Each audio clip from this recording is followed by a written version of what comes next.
Hi guys, good morning. So today I'm gonna share to all of you how I prepare my vegan vegetable. So I'm gonna make some vegan vegetable curry. So we have some cauliflower, the cauliflower stalk, and we have also the pinto beans. We have four different kind of beans. We have some onion and garlic. We have some turmeric and black pepper. Turmeric and black pepper, they are good combination to more absorption of the turmeric. So we have some carrots here. And we have some, this is a kale. So we're gonna make some comforting vegetable curry. So this is all the plant-based protein, guys. Okay? Almost 3 years ago, my husband is already changed transition to vegan. He is very strict vegan. So in the first time, I am very I struggling to prepare the food for my husband.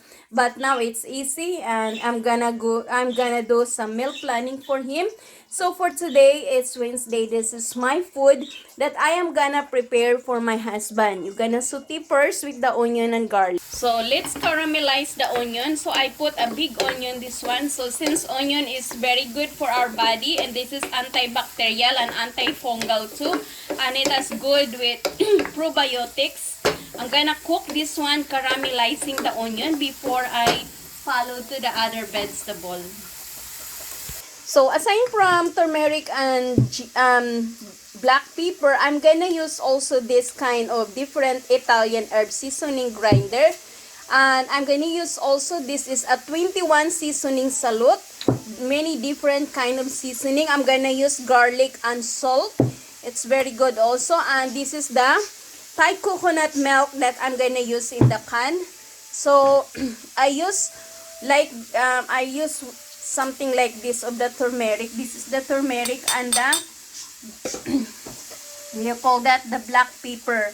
So I'm gonna use also this is vegetable bouillon, because since I am making the vegan for my husband, so not chicken, bouillon. It's a vegan and gluten free, guys. So I'm gonna share to all of you how I prepare the vegan meals, and this is good for 3 days. Okay, guys? So including myself and my my kids. So I'm just gonna infuse this one, guys. This is the onion. I'm just gonna caramelize this one. The secret of sauteing the onion and garlic, I'm gonna saute the onion first before the garlic. When it is already cooked, it's caramelized already, the onion, and it's already infused, I put the garlic. Okay, mga 1 minute more. 1 minute more. Ang lakas, ang ano naman, ano. We have some celery too. Next, we're gonna put these carrots. Next, we're gonna put the spice.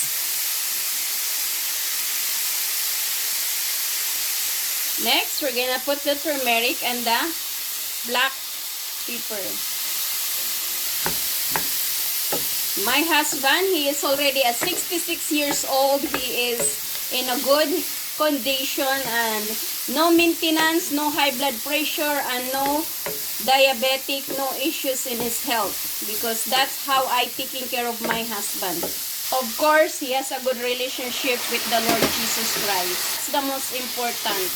Not only to feed our physical body, we need also to feed our spiritual, our soul and our spirit. What are the food of our soul and spirit? Of course, reading the Bible, meditating, memorizing the Word of God, and prayer. Step by step, how to make a vegetable vegan curry. So next, I already put the different kind of spice, and I'm gonna wait a little bit. And this is my bouillon vegetable vegan, cube gluten free. Nowadays, I notice the health industry is booming. Guys, when pandemic come, people are aware how the most important of our health. Very important to taking care our health. Not only for our physical health, but our spiritual being, our spirit and soul, we need to feed also.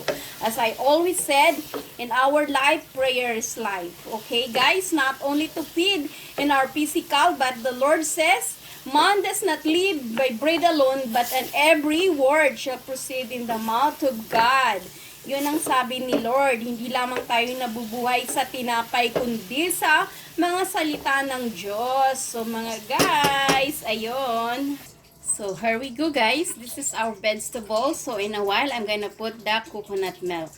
For meanwhile, I already put our beans. Actually guys, even if you don't put the coconut milk, it's just like this. It's already delicious guys because of the different spice here. So we're gonna pour the coconut milk now. So since this is vegan curry, we're gonna put this chili. This is a Thai chili pepper. So the taste will make different and a little bit of spicy. It's together. And guys, ready na yung atin curry vegetable. And I hope you enjoy. Very simple. Put the ingredients together. God bless. Thank you for watching. Don't forget to subscribe, likes, and share.